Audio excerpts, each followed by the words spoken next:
Hello, I am a little human incarnated on planet Earth. I grew up in Switzerland, and as I grew up, I surrounded by nature, and I feel we are surrounded by a beautiful, amazing planet. But I felt in the Swiss system there's something that was not totally fitting my I could not find my place really, and through the school system, I felt more and more we were drawn into the brain. Many subjects were only to be learned and re-given out for a test and then forgotten. I felt my soul and my heart was not really asked to be part of this. And so the more I evolved in the system, the more there's a distinction in between, or division between these two aspects of the heart, the soul, and the brain. And even philosophy classes, we were asked to learn and re-give out information, but we were not asked to that our soul is participating in the process, and our true identity is giving a feedback. So at some point, I had to leave the Swiss system. I had to go to my own studies. I tried to leave all the humanity aside and try to be influenced only by nature and my inner nature. And I fell through inner travels that the space inside was so big. Like, we have so much inside that is uncovered by stuff around. Like also in the school system, I felt we are explained just the surface, and I felt there's something deeper that my intuition was guiding me to, that were not really explored. So I did that. For example, that one meditation that helped me to find something interesting. It was at the same time I was going to the infinite big, and at the same time the infinite small. So I was visualizing our universes, other universes, and other universes, and keep going. At the same time, I was taking one cell of my body, creating a universe, finding the smallest cell, recreating a universe, and that cell again, and so on to infinity. And I did that for a long time, and it became so relative, and all of a sudden, boom, I felt these 2 points were connecting. And I felt something that appeared to me that is the source of all things. This essence where we all come from and where we potentially all will go back to, is an explosion of little cells, of little lights, little stars that we all are, exploring on our direction. And as trying to combine these dualities, of course I had to explore the physical and the spiritual connection in that balance. So that led me to explore snowboarding. For me, it became my dance for my religion.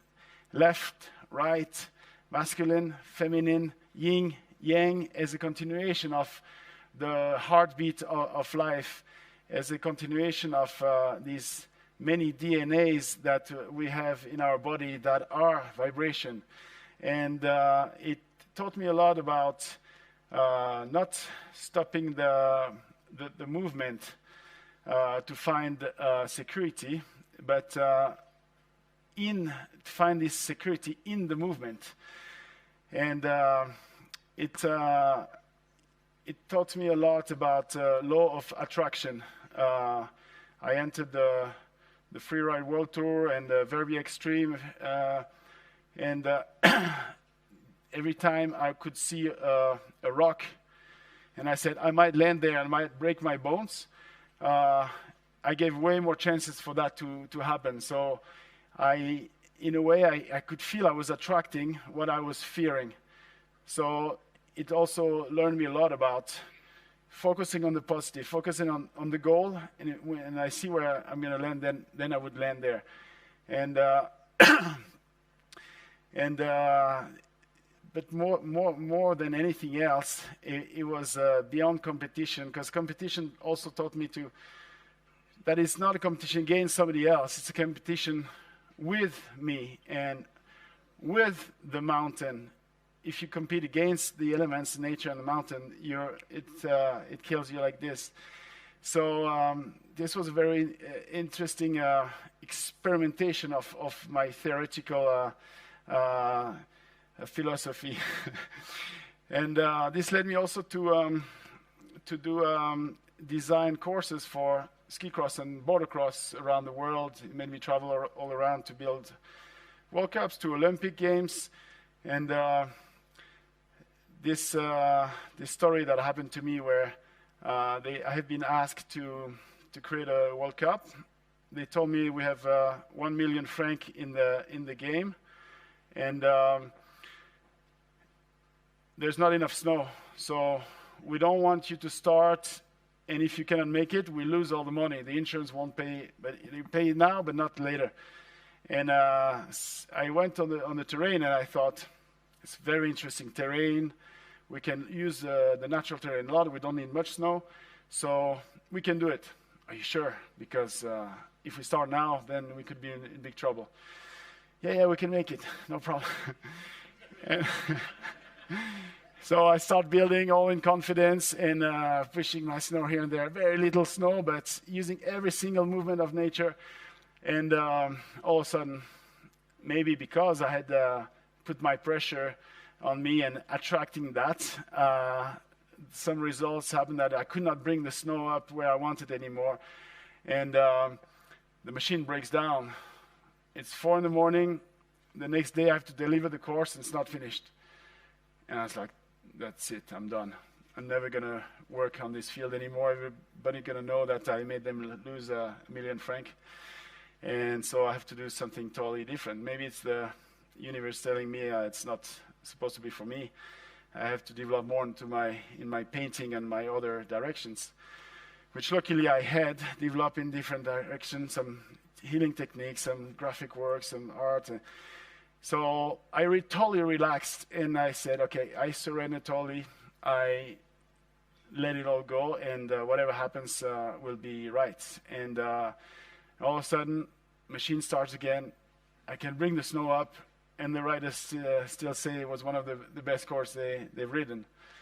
I believe if I wouldn't have done this, and I wouldn't have found that middle point that I like to call, where you don't put any fear or there's no expectation about success or failure. You just is there, and you surrender. In the continuation of that experience of balance, I developed a lot into creation, because I thought my artwork was giving me milestones and information that I was trying to let come through me for my progression, and hopefully to give color and inspiration for the people around. And it led me, for example, to build this project for the Helios we organized this summer about these 2 dragons. They initiated from the same source, as a symbol of left and right, masculine, feminine, man and nature maybe, exploring their ways apart. And after 60 meters, they were meeting again. And these 2 faces were about to get fed from the same source from where they started. Will they fight for that because they think this element that arrives from the opposite side is so adverse and it must be an enemy, and then they will go for 100 more years around until they found that moment again, this occasion where they can meet, where feminine, masculine, where all the dualities can meet. And if they do share that seed, for me, it's a potential reunification of harmony of all aspects of life. But this is up to all of us to decide if we want to do that. And the last project I want to talk to you about is the church project we did in this town, where we asked the 112 nationalities that are represented in Leysin, on 4,000 people, to bring a piece of fabric that represented their culture. And we hand sewed all these pieces together as a big symbol of reunion of the world. And I have different readings on that piece. I actually have many, but I'll try to stay short. One of it is, it could be our own body, with all this diversity and this duality, masculine, feminine, the good side, and our demons, our bad sides, our failures. We're trying to accept everything in one as recreating a unity in us and finding that peace, because I don't think we will find peace outside if we don't find peace in each individual.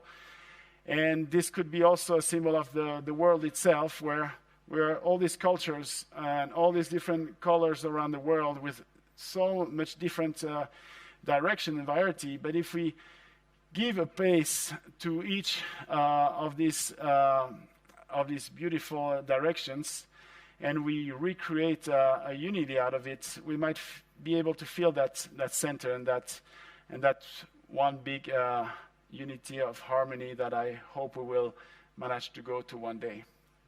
Thank you very much.